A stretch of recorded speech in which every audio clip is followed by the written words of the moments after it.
প্রিয় দর্শক, ঈদ মোবারক। ঈদের সময়টা সবার খুব ভালো কাটছে, তাই না? একটু ভালো কাটুক, সেটাই তো প্রত্যাশা। হ্যাঁ, সেই প্রত্যাশা নিয়ে এমন একজন মানুষকে আমি হাজির করতে চাই আজকে। তিনি আসলে বেসিক্যালি গায়িকা, বাট একজন গ্ল্যামারাস নায়িকার থেকে কোনো অংশেই কম নয়। জানিয়ে রাখা ভালো, শিশু শিল্পী হিসেবে জাতীয় চলচ্চিত্র পুরস্কারও পেয়েছেন তিনি। তার প্রীতির প্রেমের কাঁটা যদি বিঁধে যায় তাহলে কারোই নিস্তার নেই। এক কাপ গরম কফির পেয়ালা হাতে নিয়ে অপেক্ষা করছি আমরা সবাই। না, আমি আর অপেক্ষায় রাখবো না আপনাদের সবাইকে।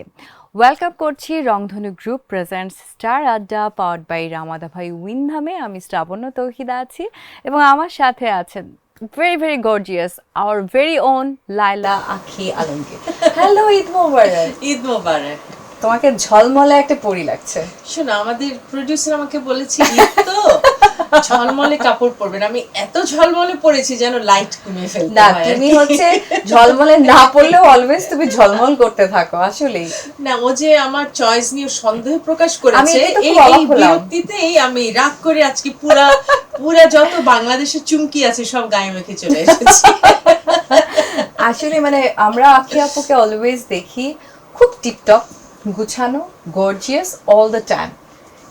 এমন মনে হয় কখনোই আমি দেখি নাই আখি আপুকে যে একটু এলোমেলো বা লাইক হয় না, অনেকে তো অনেকটা টাইম একটু ডিফারেন্ট যেতেই পারে মুডের উপর। অবশ্যই মুডের উপর ডিপেন্ড করে, বা হয়তো তোমার আজকে শরীর ভালো না, মন ভালো না, ওরকম হলেও তুমি আমাকে খারাপ ভাবে দেখবা না।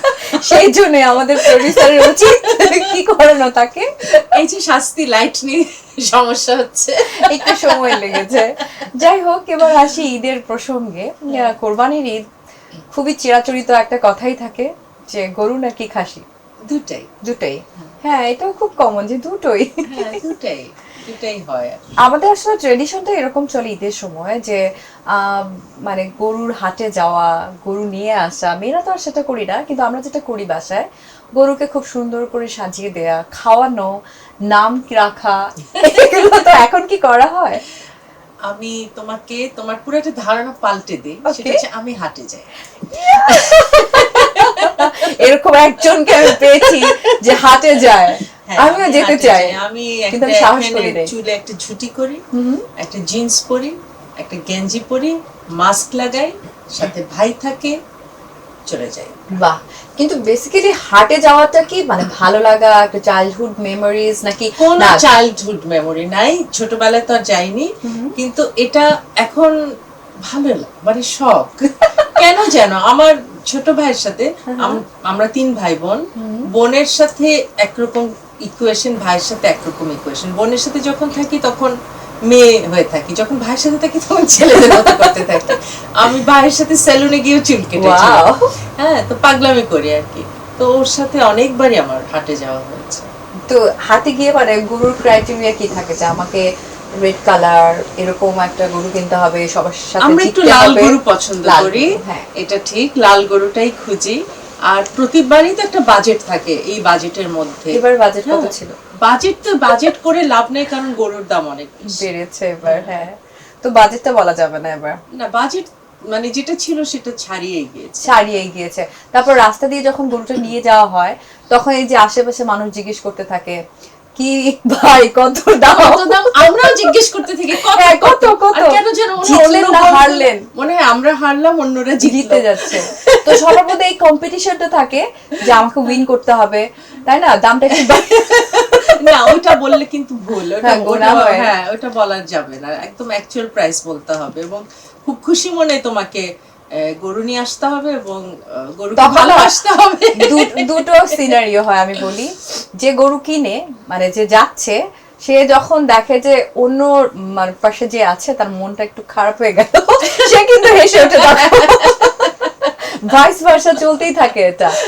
এটা খুবই ইন্টারেস্টিং আমাদের কালচারটা। মানে প্রত্যেকটা বাসায় তখন গরু বা খাসি বা জবাইয়ের আগে যে প্রিপারেশনটা, ভালোবাসাটা প্রত্যেকদিন। মানে আমরা কিন্তু গরু ভালো না খারাপ সেটার চেয়ে, মানে ভালো হয়েছে সেটার চেয়ে বেশি আমরা প্রথমে দামটা জিজ্ঞেস করি। এটা কিন্তু একটা খুব স্ট্রেঞ্জ প্র্যাকটিস, বাট আমরা সবার আগে জিজ্ঞেস করি কত পড়লো, তখন আমরা ডিসাইড করি যে জিতলো না ঠকলো। তো এত আরাম আয়েশ করে যখন গরুটা কিনে আনা হয়, তারপরে কোরবানি দেয়া হলো, কোরবানির পরে রান্নাটা নিশ্চয়ই আখি আপু খুব মন দিয়ে করে ঈদের সময়। হ্যাঁ, রান্না তো ডেফিনেটলি নিজেকে এটা আমি দর্শকদেরকেও জানিয়ে রাখতে চাই, আখি আপু কিন্তু রান্নার উপর কোর্সও করেছে। না, কোর্স করেছি যে রান্নাগুলো আমাদের রান্নার মধ্যে পড়ে না, হ্যাঁ সেগুলো ধরো থাই ফুড, হ্যাঁ আমি জানি, সেটা জানি, বেকারি, ওই টাইপের কিছু। কিন্তু আমাদের দেশীয় যেসব রান্না সেগুলো তো আমরা লাগে না। ঘরে করতে করতে মায়ের কাছে কিছু শেখা, এরকম শিখতে শিখতে। এখানে আমার একটা ইনটিউশন হলো, কেউ এক্সপার্ট না হলে, খুব ভালো রান্না না করতে পারলে, লাইক আমি থাই কুইজিন ট্রাই করব, আমি বেকারি ট্রাই করব এবং সেটা আমি প্রফেশনালি শিখবো, এটা হওয়ার কথা না। আমি অনেকের কাছে শুনেছি আখি আপু রান্না খুবই মজা, যদিও খাওয়ার সৌভাগ্যতা হয় না। অবশ্যই হবে, আমি যখন ডাকবো অবশ্যই তোমাদের অনেককে, আমার ইচ্ছা আছে যে ছোট ছোট গ্রুপ করে খাওয়ানোর। কিন্তু খাওয়াতে আমার ভালো লাগে, রাঁধতে খুবই ভালো লাগে, খেতেও ভালো লাগে। হ্যাঁ, আর যেটা হয় যে আস্তে আস্তে সময়ের সাথে, আমি বেসিক্যালি রান্না ছোটবেলা থেকে আমার শখ ছিল, মানে একদম যখন ছোট তখন থেকে আমি যেটাই পারতাম। এবং আমার খুব একটা টেন্ডেন্সি ছিল যে বাসায় গেস্ট আসলে আমি ট্রে নিয়ে যাব নাস্তা নিয়ে। মানে তুমি চিন্তা করো, তুমি একটা বাসায় গিয়েছো, একটা ক্লাস 4 এ পরে বা 5 এ পরে মেয়ে ট্রে করে তোমাকে নাস্তা দিচ্ছে, জিনিসটা কিন্তু এমনি দেখতে সুন্দর লাগে। তো এই জিনিসগুলো আমার ভিতরে ছিল। তারপরে পরবর্তীতে আস্তে আস্তে দেখলাম না, আমার বাচ্চারা খুব খেতে ভালোবাসে, তো এই কারণে স্পেশালি ওদের জন্যই আমি রান্নার প্রতি অনেক বেশি আকৃষ্ট হই। এখন নিজের এটা আমার একটা নেশায় পড়লো। মাকে পাঠাই, বাবাকে পাঠাই, ভাই বোনকে পাঠাই, ওদের কত মজা, ওরা পাগল হয়ে বসে থাকে কখন আখি আপু রান্না করে পাঠাবে। আমার ভাই সবসময় আমার মেয়েদেরকে বলে, তোমাদের কি মজা। যেমন আমি এখান থেকে বলছি তোমাদের, মানে ওনাদের কত মজা। আমার ভাই সবসময় বলে আমার মেয়েদেরকে, কি মজা তোমাদের, ইস তোমরা প্রতিদিন খাও। তবে ঈদের দিন যে আইটেমটা, মানে আমরা রেসিপিটা আখি আপুর কাছ থেকে সবার, মানে এটা পেটেন্ট করা, যেটা আখি আপুর সিগনেচার, এটা খুব মজা হয়। এটা কোনটা? আসলে এটা ঈদ বলে না, চিকেন কোরমা, এটা আমাকে করতেই হবে, সেটা ঈদ হোক না হোক। মানে এমনি আড্ডা মারতে আমার বাসায় কেউ আসলো বা মুভি নাইট হোক, হোয়াট এভার, আখি আপু কিচ্ছু করতে হবে না, শুধু একটা আইটেম চিকেন কোরমাটা যেন থাকে। আমার বোনের বাচ্চারা ছোট ছোট টুইনস, ওরাও, আখি তুমি কি আজকে করছো চিকেন কোরমা, মানে অর্ডার দিয়ে দেয় একদম, তো ওটা করতেই হবে। তো এখন এই যে বড়বেলার ঈদটা, মানে হাটে যাওয়া, গরু নিয়ে আসা, রান্না করা, সবার এক্সপেকটেশন, এত মজার রান্না খাওয়ানো, তাদেরকে সালামি হয়তো পাওয়া হয় কিন্তু দেয়া হয় অনেক বেশি। বড়বেলার ঈদটা আসলে পাওয়া হয় না, সেটা না হয় নাইবা বললাম না, জিরোর কোঠায় মোটামুটি। কেন আব্বু দেয় না? আব্বু আম্মু দেয় এতটুকুই, আর কেউই দেয় না, মানে জিরো বলতে গেলে। আব্বু আম্মু তো দিবেই, আর বাকি একদম জিরো, সবাইকে দিতে হয়। প্লাস আমি বড় বোন, তো আমার মানে ভাই বোনের থেকে পাওয়ারও কিছু নেই। দেয়ার মজাটা কিন্তু অনেক, না এখন আর তো ভালো লাগে না। সহজ স্বীকারোক্তি, ও মাই গড, তো দিতে ভালো লাগে না। না, দিতে মজা লাগে তখনই যে আমিও পাচ্ছি, কোনো ব্যালেন্সের মধ্যে নাই, মানে দিয়েই যাচ্ছি কিছু, এটা নেগেটিভ ব্যালেন্স। এই ব্যালেন্স হচ্ছে না কোনোভাবে। হ্যাঁ, আমার মনে আছে আমিও একবার আখি আপুর কাছ থেকে সালামি পেয়েছিলাম, না আজকে চাচ্ছি না, ওকে, বাট একটা সময় পেয়েছি আমি একটা অনুষ্ঠানে। ঈদ মানে তোমার সাথে আমার শুধু ঈদেই ঈদে বেশি দেখা হয়, এটা ইচ্ছা করে করো প্ল্যান। এজন্য তো মাফ করে দিলাম যে আজকে চাচ্ছি না, আজকে দরকার নেই। তো ছোটবেলার ঈদটা তো বেশি সবার খুব মেমোরেবল, অনেক মজার, আনন্দের। ওই ঈদের সাথে একটু মানে স্মৃতিটা আমি একটু শুনতে চাই, যদিও এই প্রশ্নের উত্তর অনেকবার হয়েছে। ছোটবেলার ঈদ আসলে আমি বলেন, আমার মনে হয় সবার কাছে ছোটবেলার ঈদ অনেক নিশ্চিন্তের, অনেক আনন্দের, অনেক এক্সাইটমেন্টের। কারণ হচ্ছে যে তখনকার জামা, জুতো, ম্যাচিং একটা কানের দুল, একটা নেল পলিশ, হ্যাঁ মানে ছোট্ট একটা জিনিস, দুইটা ক্লিপ। এখন আমাদের এত বেশি কেনা হয়, এত কিছু আমরা কিনতে থাকি যে নতুন কাপড়ের আনন্দ বলে কিছু থাকে না। তখন তো এত বেশি আমরা শপিং করতাম না, হ্যাঁ, এবং আমরা যেরকম ফ্যামিলি থেকেই আসি না কেন, সবকিছু কিন্তু একটা সিস্টেমে আমরা চলেছি যে না ঈদের জন্য এই বাজেট, ঈদের বাইরে তোমাকে কিছু কিনে দেওয়া হবে, কিন্তু সেটা প্রয়োজন ছাড়া কিনে দেওয়া হবে না। হ্যাঁ, ওই জিনিসগুলো তো ছিল, এখন তো সেটা নাই। যা যেটা পছন্দ এখন, এখন কিন্তু ঈদের ব্যাপারটা নেই যে নতুন কাপড় নতুন কিছু, এরপরও নতুন কাপড়ই আমরা পরি, বাট ওই আনন্দটা নেই। মেমোরেবল একটা ঈদের কথা বললে কোন ঈদটার কথা মনে করবে? আলাদা করে আসলে বলতে পারবো না, কারণ প্রত্যেকটা ঈদই মোটামুটি দেখা যায় একই রকম, বড় হওয়ার পর থেকে একরকম হয়েছে। ভাই তো ছেলে মানুষ, অত ছোট ছিল, অত কিছু না, কাপড় যেটাই দেওয়া হতো হতো। আমি খুব পার্টিকুলার ছিলাম, না আমি এটা নিব না আমি এটা নিব না। হ্যাঁ, কিন্তু তখন বাবা মা চেষ্টা করতো দুই বোনকে একরকম ড্রেস দেওয়ার, এটা খুব ছিল যে একরকম ড্রেস পিঠাপিঠি যদি হয় তাহলে। কিন্তু আমার সেটার কথা না, আমার হচ্ছে আমি একরকম পড়তে আপত্তি নেই, কিন্তু পছন্দ আমার হতে হবে, আমি খুব চুজি। হ্যাঁ, সেটা তো ছিলই। তারপর যেটা হতো, বাসায় আসার পরে আমারটা আমি আলমারিতে রেখে দিতাম যেন ফ্রেন্ডরা এসে না দেখতে পায় আগে। আমার বোন আরো কয়েক ডিগ্রি বেশি, সে আমিও যেন না দেখি, এই কারণে কোথায় লুকাতো ঈদের দিন আর ড্রেস খুঁজে পায় আল্লাহ, পায় না, মানে আসলে পায় না।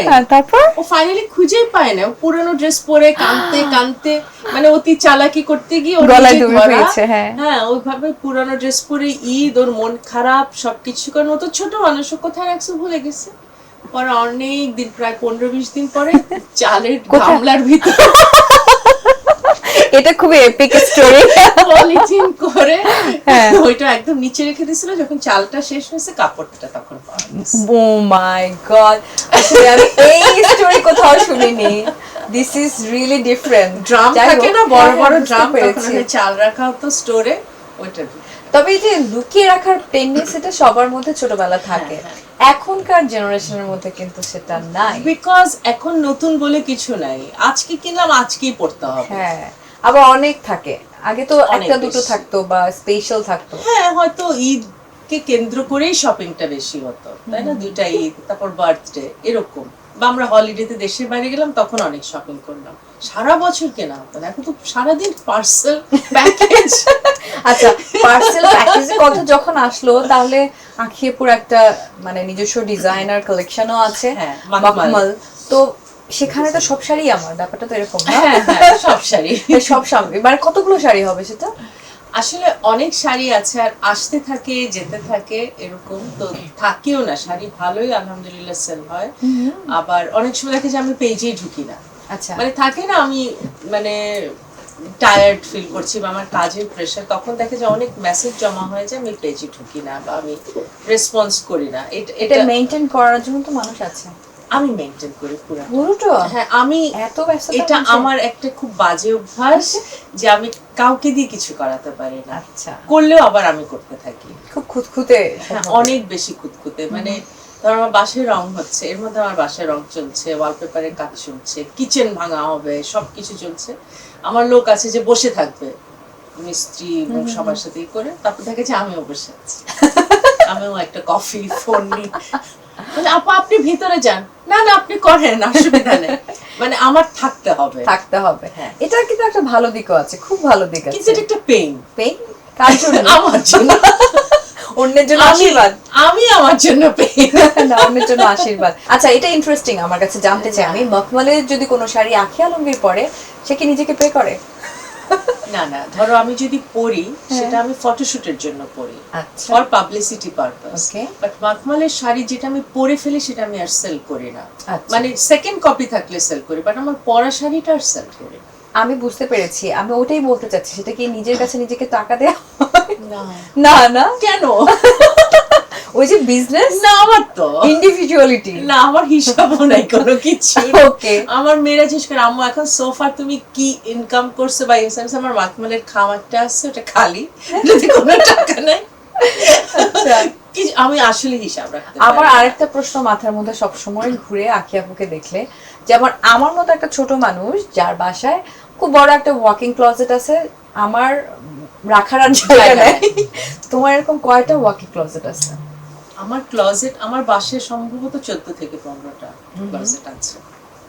14-15টা? মানে কতগুলো ফ্লোর মিলিয়ে? একটা ফ্লোরে পুরো বাসায় যা যা আছে সব রুমে আমার ক্লোজেট, সবার ক্লোজেট আমার। সবাই বিরক্ত হয় না?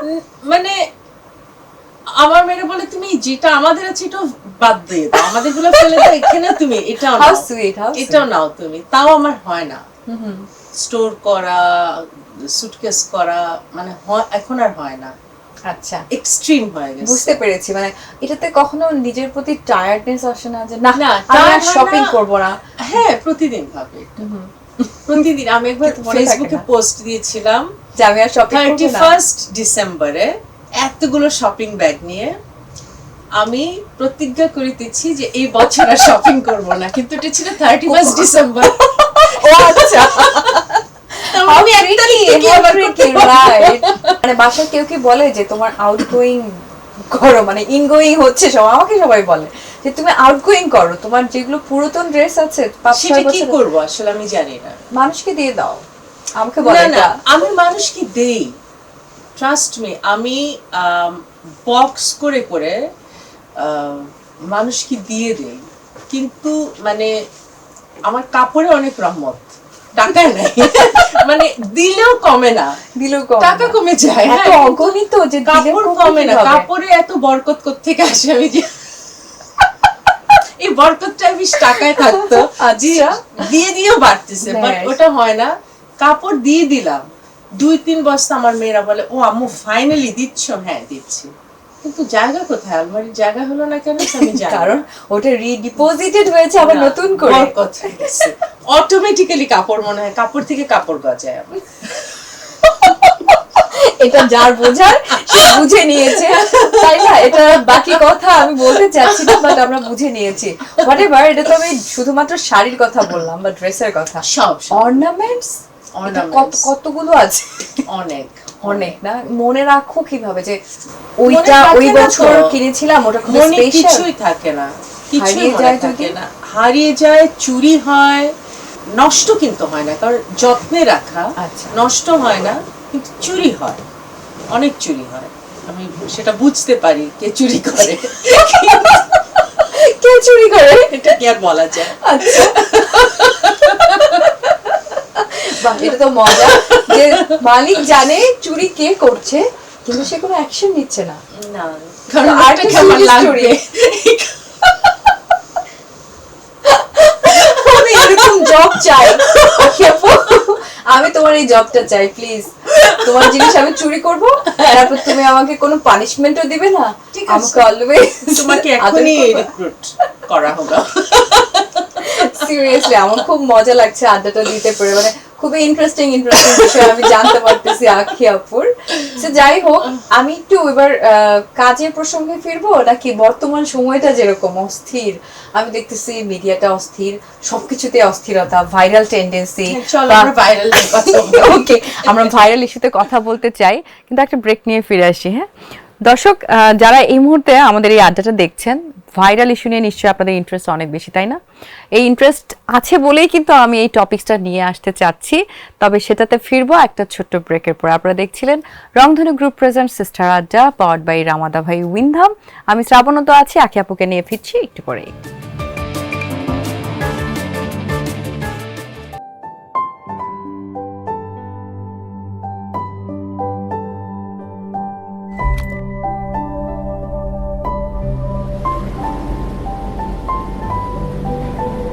সমুদ্র আমার খুবই প্রিয়। আমার প্রিয় তুমি।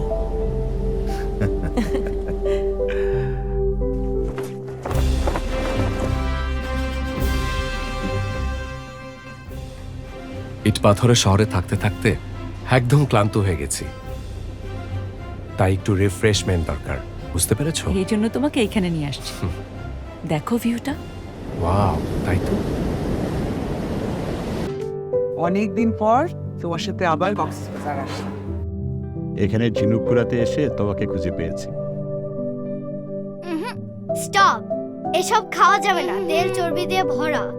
একদম ভুল ম্যাডাম, রামাদার সব খাবারে দেওয়া হয় পরিমিত অন্ন। রংধনু গ্রুপে ও জেসিকা গ্রুপের একটি প্রতিষ্ঠান।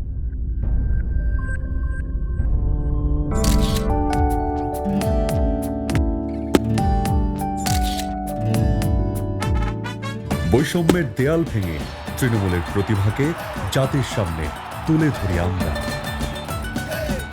প্রত্যন্ত গ্রামের নাফিজার শটে জয় দেখল বাংলাদেশ। যেখানে কেউ নেই সেখানে আছি আমরা। প্রতিদিনের বাংলাদেশ, রংধনু গ্রুপের একটি প্রতিষ্ঠান। Once again, welcome back. This is me, Sravana Tauhida, and you are watching Rangdhanu Group presents Star Adda powered by রামাধা ভাই উইনধামে। দর্শক, আমার সাথে আছেন লাস্যময়ী, খুবই ভালোবাসার আখি আলমগীর, যিনি এখন আমার সাথে কথা বলবেন ভাইরাল ইস্যুতে। এটা নিয়ে সবার মধ্যে খুব এক্সাইটমেন্ট, ক্যামেরার পেছনে যারা আছে, সামনে একটু সামনে আমাদের যারা বসে আছেন তাদের মধ্যেও, দর্শকদের মধ্যেও তাই। আমি কিন্তু ব্রেকে যাওয়ার আগে এরকম একটা এক্সাইটমেন্ট ক্রিয়েট করেছি। এই যে রিসেন্টলি যে ভাইরাল ইস্যুটা চলতেছে, হ্যাঁ, লাইক আপু তোমার ঘড়িটা কোন ব্র্যান্ডে, শাড়িটা কোথেকে কিনেছি, কোন ব্র্যান্ড, মানে এটাও বলতে পারাটাও একটা কিন্তু টপিকস। তো এটা তো একটা যোগ্যতা, তাই না? সবকিছুই যোগ্যতা। হ্যাঁ, ওই যে আমি বললাম না, আমার জিনিস চুরি হয়, চুরি করাটাও যোগ্যতা। অফকোর্স সবকিছুই যোগ্যতা। এখন কথা হচ্ছে যে ভাইরাল কে হতে চায় আর কে হতে চায় না, চায় নাকি, হ্যাঁ, সেটা হচ্ছে তোমাকে বুঝে তার সাথে চলতে হবে। তুমি যদি মিডিয়া পার্সন হও, তুমি আমার অপোজিটে থাকো, তুমি আমার ইন্টারভিউ নিচ্ছ, তোমার হাতে একটা মাইক্রোফোন, বা তুমি একজন সাংবাদিক হও, মানে যে কেউ হোক, তোমাকেও একটু বুঝতে হবে যে তুমি যাকে প্রশ্ন করছো এই প্রশ্নটা সে কিভাবে করার issue মতো করছে? কিনা। আচ্ছা, নাম্বার 1, সে ভাইরাল হতে চায় কিনা, এটা তোমাকে বুঝতে হবে। এটা এবং এই প্রশ্ন ডিফারেন্সটা যদি যদি না আমি বুঝতে গুনে পারো, গুনে 13টা 14টা করি ভাইরাল করার জন্য, আমি তো এটা জেনে বুঝেই ওখানে যাচ্ছি। হ্যাঁ, সেটাও একটা কথা। আসলে আমার মনে হয় এটা একটা আন্ডারস্ট্যান্ডিং আসলে। হ্যাঁ, যে ভাইরাল কোয়েশ্চেন করছে সে জেনেই করছে যে আসলে সে ভাইরাল হতে চায়। আর যে ওখানে যাচ্ছে বা যে কোনো জায়গায় যেখানে ক্রিয়েট ভাইরাল নিজেকে সে বানাচ্ছে, হয়তো সেও চাচ্ছে। এটা একটা দুই তরফেরই একটা ইচ্ছা থাকতে হয়। কারণ একটা অনুষ্ঠানে আজকে তুমি আমাকে একটা ভাইরাল কোয়েশ্চেন করলা, আমি সেটার আরো ভাইরাল করে আনসার করলাম। ভাইরাল আমি একা হচ্ছি না, তুমিও হচ্ছ, দুজন মিলেই কিন্তু একটা ভিউ আমি বেড়ে চিন্তা যাচ্ছে। করছি যে তোমাকে কোন So ভাইরাল better- কোশ্চেনটা করা যাবে। আমরা চলো 2020 যে ভাইরাস ছিল করোনা, ওইটা নিয়ে কথা বলি। আচ্ছা, করোনা নিয়ে কথা বলবো না, ওটা মানে তো এই ভাইরালের backdated। চেয়ে এই ভাইরালের চেয়ে আমার ওই ওই ভাইরাস নিয়ে কথা বলাটা বেটার না, ওইটা আমি অলওয়েজ ডিল করি, আমি তো ডক্টর, আমার জন্য ওটা নতুন টপিকস না। মানে এই ভাইরালের চেয়ে ওই ভাইরাস অনেক বেটার। না, এই যে এখন জোকস অ্যাপার্ট, মানে সোশ্যাল মিডিয়া হ্যান্ডলিং যদি আমরা দেখি, সেখানে আসলে এই যে ভিউজ, ভাইরাল টপিকস, ভাইরাল হওয়ার জন্য এখন আমরা যদি মানে আমাদের মানে টক অফ দ্য টাউন কি, আমরা কি নিয়ে কথা বলছি, সেখানে কিন্তু ঘুরে ফিরে খুবই অদ্ভুত অদ্ভুত মানুষ। হ্যাঁ, সেটা এবং আসছে, কিন্তু সেটা তো আমাদেরও দায়িত্ববোধের একটা জায়গা আছে যে আমি কি দেখব, আমি কি দেখতে চাই, আমি কি শুনতে চাই, এটার একটা ব্যাপার আছে। আর এই যে আইটেমস এটা কিন্তু শুধু আমাদের দেশে না, আমাদের দেশে অনেক বেশি। না, তুমি ইন্ডিয়াতে দেখো, ওখানেও কিন্তু আছে কয়েকজন। না, ওখানে আমি এখানে একটু ইন্টারাপ্ট করি, ওখানেও আছে। ওখানে মেইন স্ট্রিমে যারা ইনফ্লুয়েন্সার তারাই কিন্তু ইনফ্লুয়েন্স করে সোসাইটিকে, এবং ভাইরাল কন্টেন্ট গুলো সেরকম আসে। ন্যান্সি তিয়াগি, সে কিভাবে এত ভাইরাল হয়ে গেল, কোত্থেকে আসলো, না, বা সেটা কত তো ইন্সপিরেশন, সেটা তার একটা ক্রিয়েটিভ পার্ট এক্স্যাক্টলি। থেকে। তো ওটাই তো ভাইরাল হওয়া উচিত। সেখানে রাখি সাওয়ান্তকে দেখো, সে অলওয়েজ উর্ফি জাভেদকে দেখো। হ্যাঁ, তো ওখানেও আছে, ওখানেও মানে পাগলামি আছে বা ভাইরাল হওয়ার একটা টেন্ডেন্সি আছে। এটা আমি বললাম তো, এটা আসলে দুই দিকেরই একটা আন্ডারস্ট্যান্ডিং, নাহলে যেখানে রাখি সাওয়ান্ত যাচ্ছে, কিভাবে নিউজের সবাই জেনে যায় যে ওখানেই আছে, ওই খবর দিয়ে নিয়ে আসে, ওই খবর দিচ্ছে এবং ওরাও আসছে, কারণ ওদেরও ভিউ হচ্ছে, ওরও ভিউ বাড়ছে। তো এটা একটা দুই তরফের আন্ডারস্ট্যান্ডিং, এবং এটা কিন্তু খুব সীমিত সংখ্যক মানুষজন করে। খুব অল্প কিছু মানুষজন কিন্তু এই শিল্পী যারা, তাদের মধ্যে বলছি, সবাই কিন্তু এটা না, এটার সংখ্যা হয়তো মানে 1% এটা বা আমার মনে হয় একটা 2%। ভয়াবহতা রূপ পেয়েছে যখন আসলে আমাদের মিডিয়াটা সোশ্যাল মিডিয়া কেন্দ্রিক হয়ে যাচ্ছে। তখন এখন টিভিতে প্রোডাকশনের চেয়ে মানুষ চাচ্ছে ইউটিউবে, ফেসবুকে, পেজে কন্টেন্ট গুলো ক্রিয়েট করা, এবং যে যেখান থেকেই পাচ্ছে কন্টেন্ট ক্রিয়েট করে ভিউজটাকে অনেক দূরে গিয়ে নিয়ে যাচ্ছে। আমি এর মধ্যে দেখলাম শুধু famous people wanting to be more famous, সেটার বাইরেও একেবারেই অজানা মানুষজন, হয়তো দেশে থাকে না, দেশের বাইরে থাকে, বা টিকটকার, অনেকেই স্পেশালি মহিলারা নাম ধরে ধরে হ্যাঁ, এমন কিছু ভিডিও আপলোড করছে, এমন আজব উদ্ভট অঙ্গভঙ্গি করে ভিডিও দিচ্ছে, সেগুলো দেখে আমার কাছে তখন মনে হলো যে না, আসলে ভাইরাল অনেকেই হতে চাচ্ছে, কারণ ওই ভিডিওগুলোর জন্য সে হয়তো একটা পেমেন্ট পাচ্ছে। ভিউ থেকে। হ্যাঁ, তো তখন আমার কাছে মনে হয় যে আচ্ছা, সে তার পয়েন্ট অফ ভিউ থেকে সে রাইট, সে হয়তো কিছু একটা করে, আজব কিছু একটা করে সে তার ভিউ বাড়াচ্ছে, তার কাছে ডলার আসছে, এটা তার পয়েন্ট অফ ভিউ থেকে চিন্তা করলে আমি মনে করলাম আচ্ছা ঠিক আছে, আমার পয়েন্ট অফ ভিউ থেকে আমি এটা দেখবো কিনা, আমি তাকে ফলো করবো কিনা, এটা তো আমার উপর। রাইট।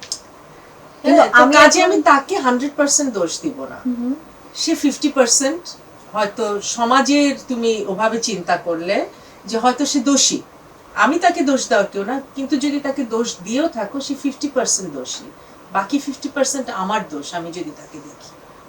রাইট। ইন্ডিভিজুয়াল আসলে রেসপন্সিবিলিটি অনেক ইম্পর্টেন্ট। এক্স্যাক্টলি। আমি যদি এখন গুগলে সার্চ করি যে আখি আলমগীরকে নিয়ে মানুষজন কি জানতে চায়, এখানে কিন্তু প্রথম 5টা কোয়েশ্চেনের মধ্যে দেখা যাবে লেম হচ্ছে 3টা, তাই না? মানে যেটা জানতে চাওয়া উচিত সেটা জানতে না চেয়ে হয়তো চাচ্ছে অন্য কোনো কিছু। তো সেখান থেকেই বলতে চাচ্ছি যে আসলে এখানে আমি তো অনেক সচেতন, কিন্তু তারপরেও তো আমার নামে এই ধরনের মানুষ অনেক কিছুই সার্চ করে।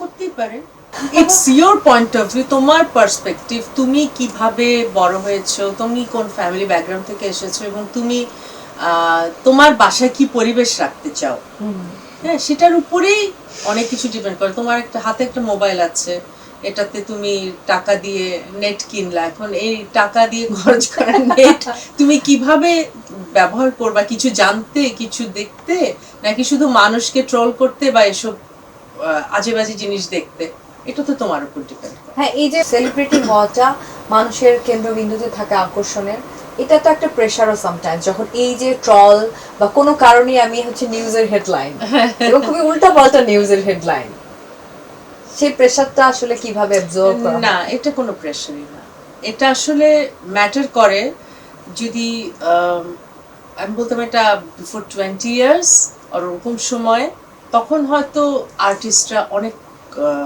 বেশি অ্যালার্ট ছিল যে কি হচ্ছে, কি বলা হচ্ছে।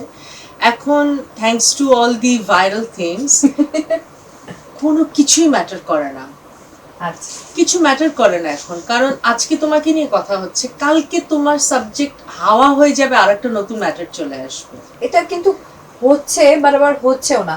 আমি এখন দেখছি বই মেলাতে বই নিয়ে না হইচই হয়ে হচ্ছে কোনো এক কাপলকে নিয়ে, আমি নাম বলবো না কারণ আরো ভাইরাল করে দিব, আমি চাই না সেটা।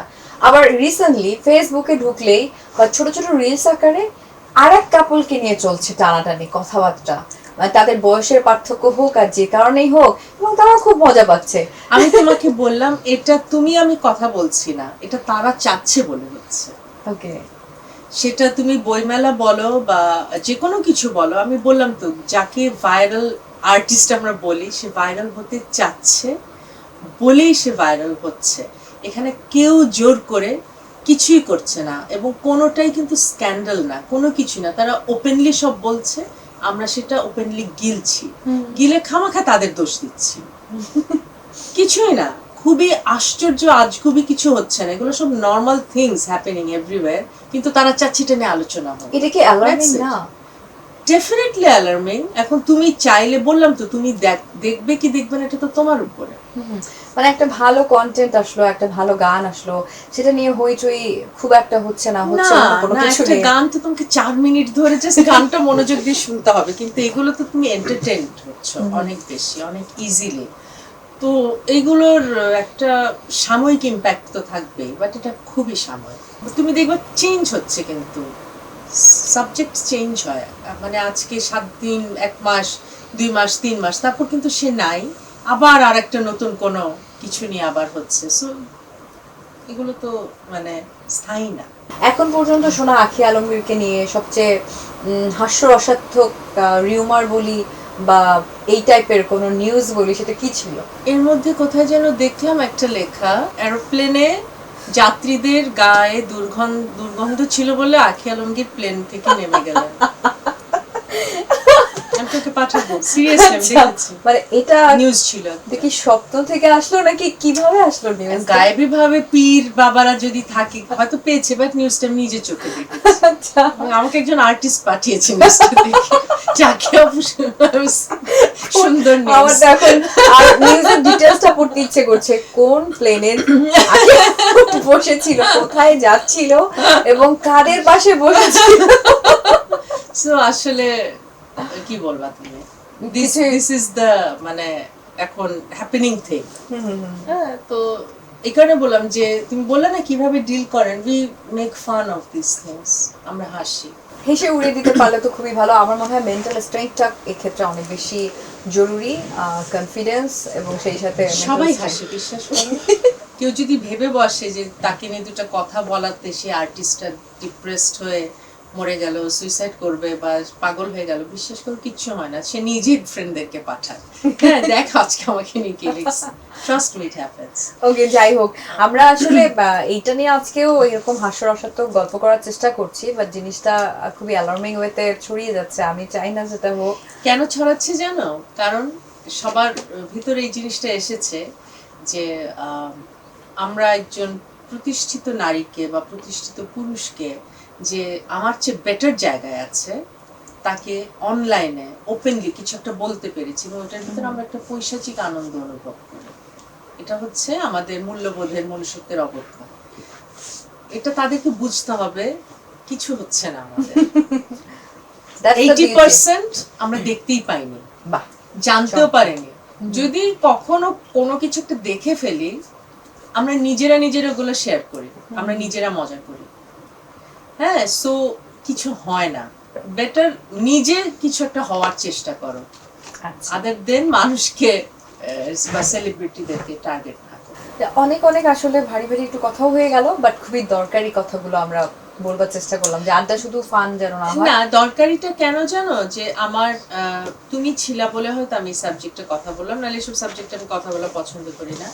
কারণ হচ্ছে যে যারা বলে বা যারা লেখে, দে শুড নো আমাদের পয়েন্ট অফ ভিউটাও আমরা কিভাবে হ্যান্ডেল করি সবকিছু।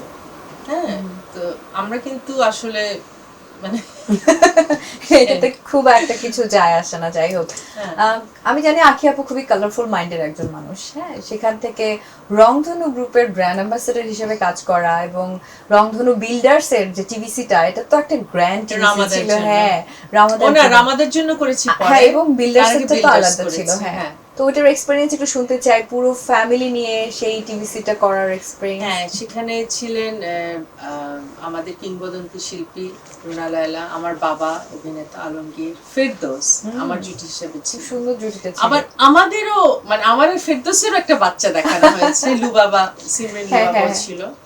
তো 5 জনেরই মানে একটা 3টা জেনারেশন দেখানো হয়েছে এবং লং একটা টিভিসি।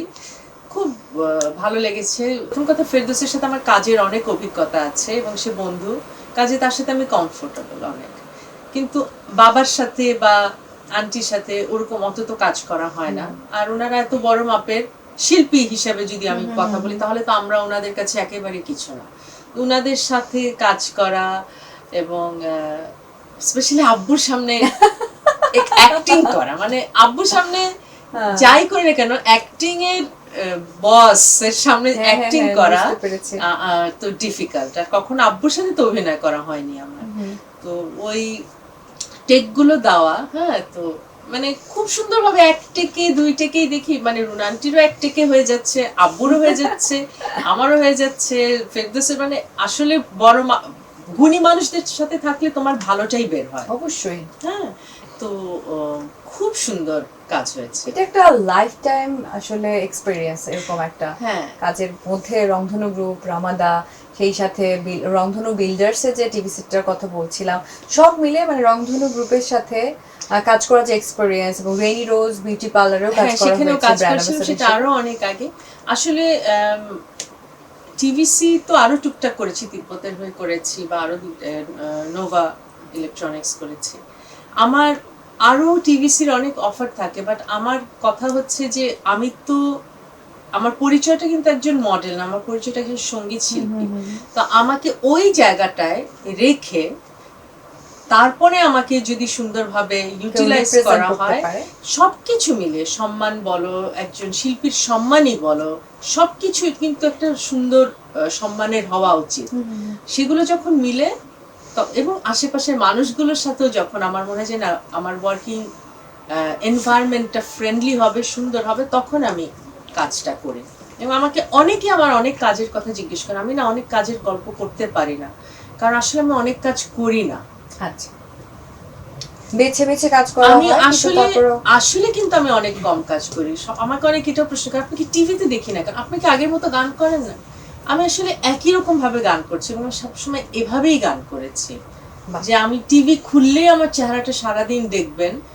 আমার কাছে এটা মনে হয় যে না, এটা একজন আর্টিস্টের মানে আমি আসলে অনেক আগে থেকে কাজ শুরু করেছি তো, বা আমি একজন অনেক বড় মাপের শিল্পীর মেয়ে বলে হয়তো আমার কাজের এথিক্স বা আমার কাজের স্টাইলটা ডিফারেন্ট। রিসেন্ট যে আমি ফটোশুটটা দেখলাম, ও আচ্ছা। মাই গড, রিয়েলি এটা একেবারে ফেরি টেল বলা যায়, অ্যাঞ্জেল বলা যায়। হোয়াইট ড্রেস পরে, হোয়াইট ড্রেসটা তুমি আজকে হোয়াইট ড্রেস পরে হ্যাঁ, আমার আছো। হোয়াইট খুবই পছন্দ। সো হোয়াইট ড্রেস পরে এত সুন্দর, মানে সত্যিকার অর্থে একজন কিশোরী বা যুবতী এরকম লাগছিল। আমাকে অনেকে জিজ্ঞেস করেছে ছবিটা কত বছর আগে, হ্যাঁ। সেটা গত সপ্তাহে। এই সিক্রেটটা এখন পর্যন্ত জেনে নেওয়া হলো না। আমাকে না রাকেশ ছবি তুলেছে, তো ও আমাকে বলছিল, আপু আমি আপনার ফেসটা একটু চাপাবো আর একটু ভাঙবো, আমি বলছি তুমি জাস্ট একটা ফটোগ্রাফার স্কিন কারেকশন করা ছাড়া হ্যাঁ। আমার ফেসে তুমি হাত দিবা না, আমার চেহারা যেন চেঞ্জ না হয়। বাহ, হ্যাঁ, এবং ও কিন্তু তাই করেছে। ফাইনালি আমার ফেস চাপায় নাই, কিছুই করে নাই, শুধু স্কিন যেটা এয়ার ব্রাশ করে, যেটা করে ছবিতে, সেটাই করেছে। বুঝছি না, তুমি আমার চেহারা চেঞ্জ করবা না। আচ্ছা ঠিক আছে। আচ্ছা, এই যে মানে স্রোতের সাথে উল্টো দিকে যাওয়ার যে একটা সম্পর্ক, এটা কিভাবে সম্ভব এটা আমি বুঝবার চেষ্টা করছি, কারণ আমিও এরকম হতে চাই, থাকতে চাই। তুমি ওরকমই থাকবা, তোমাকেও আমি অনেক বছর ধরে এরকম দেখতেছি। যেই দোকানের ফরমালিন আমি খাই, তুমিও একই দোকানের ফরমালিন খাও। আচ্ছা, সেটা আমি নাই বা বললাম, Secret, আমি ঠিক আরো আছে। আরো জানতে চাই, জানার কোনো আগ্রহ নেই, শেষ নেই। সো এই জায়গায় ছোট্ট একটা ব্রেক নিতে চাই। দর্শক যারা আমরা আমার একটু মতো জানতে ফরমালিন চান, খাবো, সরি। দর্শক যারা আমাদের মতো ফরমালিন খেতে চান, তারা আমাদের সাথে অপেক্ষায় থাকুন। নিচ্ছি ছোট্ট একটা বিরতি এবং সেই সাথে আখি আলমগীর আরো সিক্রেট নিয়ে ফিরবো এই শোতে, আমাদের সাথেই থাকুন।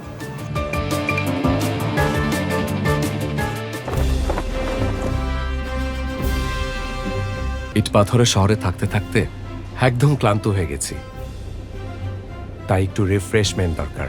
বুঝতে পেরেছো? এই জন্য তোমাকে এইখানে নিয়ে আসছি। দেখো ভিউটা। ওয়াও, তাই তো।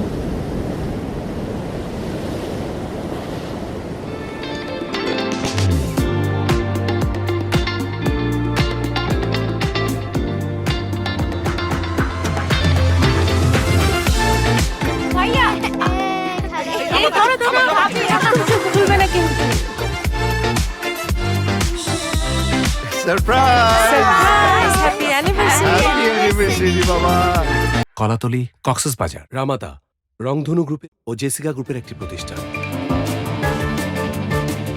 আর আরও একবার সবাইকে ওয়েলকাম করছি Rongdhonu group present sister Adda powered by Ramada by win নামে আমি শ্রাবণী তৌহিদা আছি। আমার সাথে আছেন ওয়ান অ্যান্ড অনলি আখি আলমগীর। নামটা নেওয়ার সাথে সাথে আমার মন থেকে একটা হাসি চলে আসলো। না, ও কিন্তু হাসছে, কারণ হচ্ছে যে আমি হাসাচ্ছি, এই কারণে হাসছো যে দেখেন ও হচ্ছে এন্ট্রি নিতে ব্রেক নিতে গিয়েও হেসে হেসে সব নষ্ট করে দিচ্ছে। এটা কিন্তু সমস্ত দোষ আমার। এনজয় করছে এই মোমেন্ট এবং দর্শকরাও নিশ্চয়ই আমাদের সাথে সাথে এনজয় করছে। তো ওই ফরমালিন যেটা আমরা খাই খেতে চাই সবসময়, দর্শকরাও খেতে চায়, সেটা কোথায় পাওয়া যাবে সেটা বলে দিবা এখনই? কি আশ্চর্য! আমারটা জানতে চাই না, আরো কয়েক বছর যাক, আখিয়া ফুডটা আরো কয়েক বছর যাক। না না, সত্যি কথা, মানে what is the beauty secret of you are Akhiya Alamgir? হাসি, হাসি, ওয়াও, আনন্দ, বাহ, এবং কোন আনবদার্ড থাকা। তোমাকে যদি আমি সবসময় টেনশনে রাখতে পারি, বদার্ড করতে পারি, তাহলে কিন্তু তুমি তোমার চেহারা সেটা ছাপ পড়বে। আর আমি হচ্ছি একটা ড্যামকেয়ার টাইপের মেয়ে, মানে কিছুই যায় আসে না, কিছুই লাগে না গায়ে। এবং তোমাকে মিডিয়াতে কাজ করলে তোমার স্কিন গন্ডারের করে হ্যাঁ, মানে উপরে মোলায়েম যতটুকু থাক লোশন দেওয়া ভিতরে একটা গন্ডারে করে ফেলতে হবে, আচ্ছা। ব্যাস তোমার চেহারা সুন্দর হয়ে যাবে। ওয়াও, এটা কিন্তু এই সিক্রেটটা কেউ ফাঁস করেনি, সত্যি কথা। কিচ্ছু তোমার গায়ে লাগানো যাবে না। আমি যে তোমাকে একটু আগে আগের সেগমেন্টে বলছিলাম যেটা, আমি যে বুঝতে পেরেছি। আসলে আমি কিছু কেয়ার করি না, বা অনেক আর্টিস্টই কিছু কেয়ার করে না। যারা কেয়ার করে না দেখো তারা, তোমার এভারগ্রিন এবং তাদেরকে নিয়ে বেশি কথা হয়, রাইট। রাইট? সো দর্শক, আমি হ্যাঁ। যেটা আপনাদের কাছে ডেলিভার করতে চেয়েছি সেটা কিন্তু জান। এবার আমি শো ফরম্যাটে ঢুকছি, এবার র্যাপিডলি কিছু প্রশ্ন করব এবং আচ্ছা। র্যাপিড আমি উত্তরটা চাই। আখি আলমগীরের মেন্টাল এজ কত? Mental age 25। 25? আমি তো 15 মনে করেছিলাম। তাহলে তো আন্ডার এজ হয়ে গেল। হ্যাঁ, না না যুবতী। না, অ্যাডাল্ট তো হতে হবে। আচ্ছা ঠিক আছে। নিজের শরীরের এমন কোন পার্টটা আছে যেটা সবচেয়ে প্রিয়? চোখ। চোখ। এমন কোন পার্ট আছে যেটা মনে হচ্ছে আরেকটু বেটার হলে? নাক। মেকআপ অর উইদাউট মেকআপ, কোনটা ready to go? Without makeup. Without makeup যারা আমাকে দেখেছে বলছে অনেক বেটার লাগে দেখতে। আর স্ক্রিনে, ক্যামেরায় আমাকে দেখতে ভালো লাগে না। এটা আমাকে স্ক্রিনে ভালো লাগে না? না, আমাকে যারাই দেখেছে তারা বলছে, ও মাই গড, আপনি সামনে এত সুন্দর, আপনাকে স্ক্রিনে তো এরকম লাগে না, আপনাকে স্ক্রিনে এত মোটা লাগে কেন, আপনাকে স্ক্রিনে এরকম লাগে কেন? তার মানে একটু ভালো লাগে আমার কিনা ভালো লাগে, কিন্তু আপনাকে আমি চোখের সামনে যেটা দেখতে পাচ্ছি এটা লাগে না আপনাকে স্ক্রিনে। আচ্ছা, আখি আলমগীর কফি পেয়ালা হাতে নিয়ে কার জন্য অপেক্ষা করেন? যখন শওকত আলী ইমনের সাথে গান গাই তখন আমি ওর জন্য অপেক্ষা করি। ফ্রেন্ড হিসেবে শওকত আলী ইমন কেমন?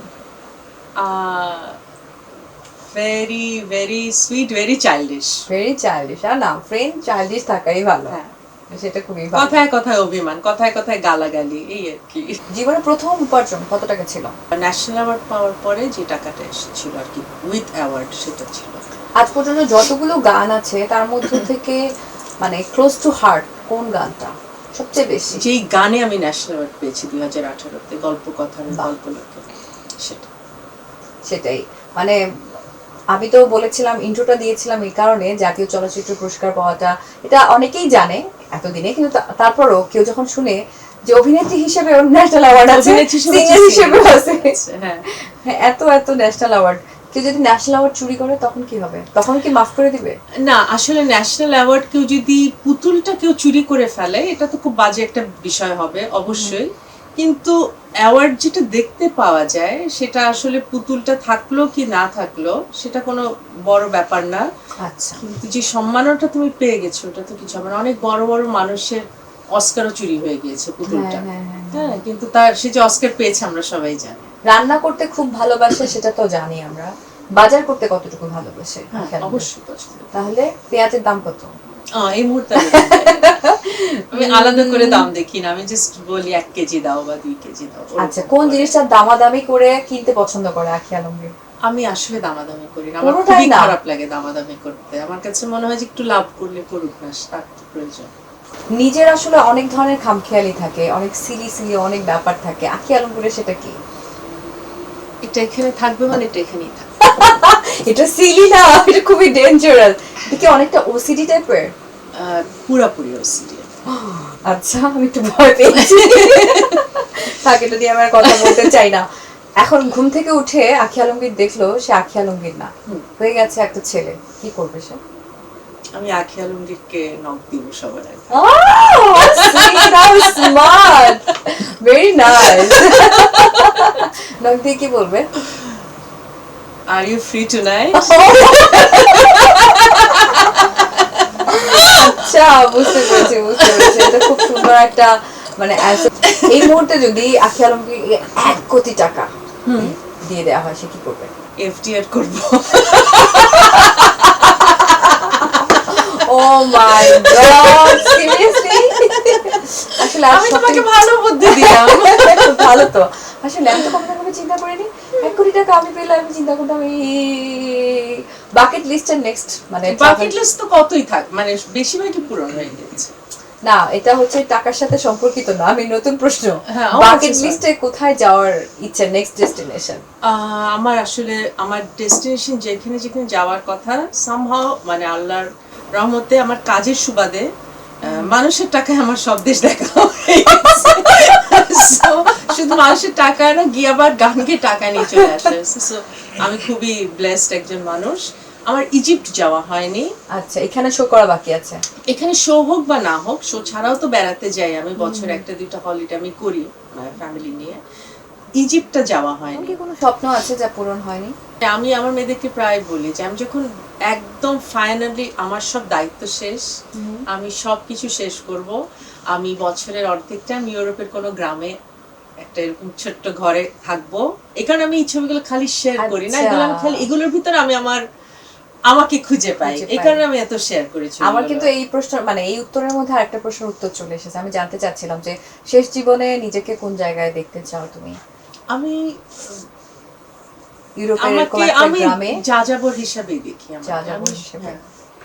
গায়িকা না হলে আখিয়া আলমগীর কি হতো? নায়িকা হতো না। আমি জানি এটা, দর্শকরা মনে করবে নায়িকা। না না, নায়িকা হতো না, আমি লয়ার হতাম। চিকিৎসক নাকি lawyer? Lawyer. Lawyer. Okay, out of 10 as a singer নিজেকে কত মার্কস দেয়া হবে? 4, 3.5, 4 তো ডিপেন্ড কম। করে কেমন গেছি সেটার উপরে। ও সেদিনের উপর। ওভারঅল 3, ওভারঅল 3 এত কম? আচ্ছা, আমি যে নিজেকে 3 দিয়েছি এটা অনেক। মডেল হিসেবে 5 ওখানে বেশি আছে, একটু বেশি। ওকে, দেখতে হবে। অভিনেত্রী হিসেবে? অভিনেত্রী হিসেবে আমি জানি না, কারণ আমি আসলে অভিনয়টা ছোটবেলায় করেছি। আমি যদি বড় হয়ে কাজ করতাম তাহলে আমি হয়তো নিজেকে একটা মানে আমার নিজের সম্বন্ধে একটা ধারণা হতো যে আমি করলে হয়তো এটা হতে পারতো। আমি এখন জানি না আমার অভিনয় হিসেবে আমার স্কোপটা আমি আদৌ কি করতে ওকে, পারতাম। ডিজাইনার হিসেবে 3 ডটার হিসেবে?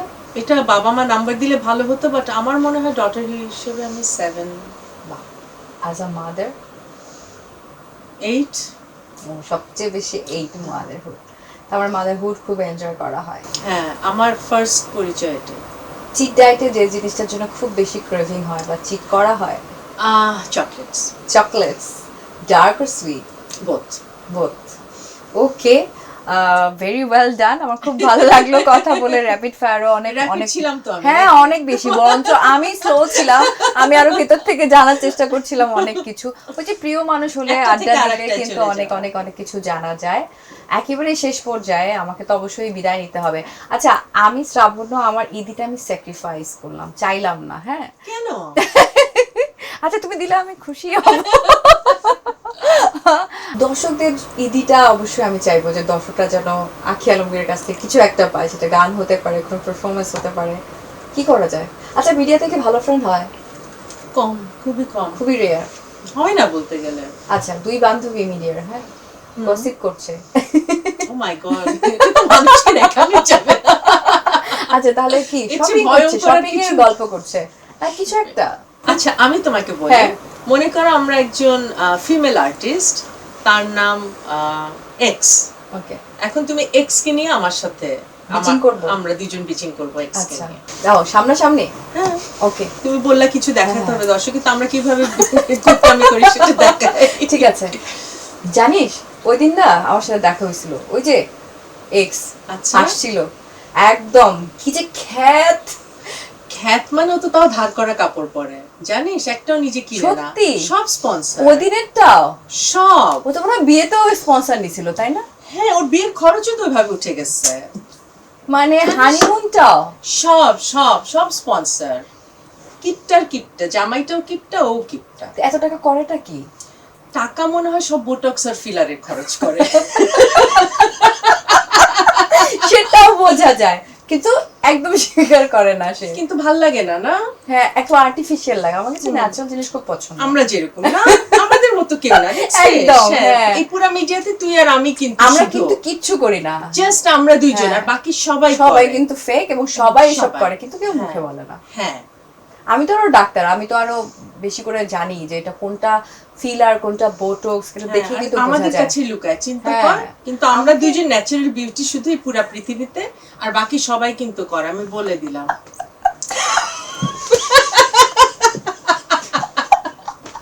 That was really fun. Oh my god, আমি তো হাসতে হাসতে আমার পেট ব্যথা হয়ে গেছে। এবং দর্শকদের আসলে ঈদের আনন্দ বহু গুণে বাড়িয়ে দেওয়া হয়েছে আপু, থ্যাংক ইউ। আমি নিজেও অনেক মজা করলাম আজকে মুড ভালো ছিল, আজকে কফিটা ভালো ছিল না? প্রচুর ফরমালিন ছিল কফিতে। ওকে, ফরমালিন যুক্ত আমরা সবকিছুই তো খাই। দর্শকদের জন্য ভালোবাসাটা তো আমাদের রিয়েল, সো ঈদের এই অকেশনে দর্শক, আজকে প্রতিদিনের বাংলাদেশের স্টার আড্ডায় আমি আছি শ্রাবণ্যর সাথে, এবং আমরা খুব মজা করেছি। কোনো সিরিয়াস কিছু না, ঈদ আড্ডা। ঈদ আমরা ঠিক যেভাবে নিজের আড্ডা মারি বা আপনারা যেভাবে ফ্রেন্ডরা বসে গল্প করেন, আমরা ঠিক সেভাবেই গল্প করেছি। কোনো সিরিয়াস কিছু না। সবাই ভালো থাকবেন, সুস্থ থাকবেন। ঈদের আনন্দ সবার জীবনে সারা বছর যেন থাকে। ঈদ মোবারক। রাখি আপু এত সুন্দর করে বলেছে, আর শেষ করার কিছু নেই। আমি জানি ঈদের আনন্দটা আপনাদের সারা বছর জুড়ে থাকুক, আপনারা অনেক অনেক ভালো থাকেন। ঈদ কেন, আমরা সব সময় আনন্দ থাকতে চাই, পরিবার পরিজন বন্ধু বান্ধব, এবং সেই সাথে আমি বলবো যে আপনি নিজে ভালো থাকবেন, চারপাশের সব কিছুকে নিয়ে চারপাশটাকেও নিজের বাসার মতো আপন মনে করে পরিষ্কার পরিচ্ছন্ন রাখবো, শুধু ঈদে নয় সব সময়। ঈদ মোবারক। অনেক অনেক ভালোবাসা নিয়ে আজকের মতো বিদায় নিচ্ছি, এবং আপু thank you so much. Thanks for having me. Eid Mobarak.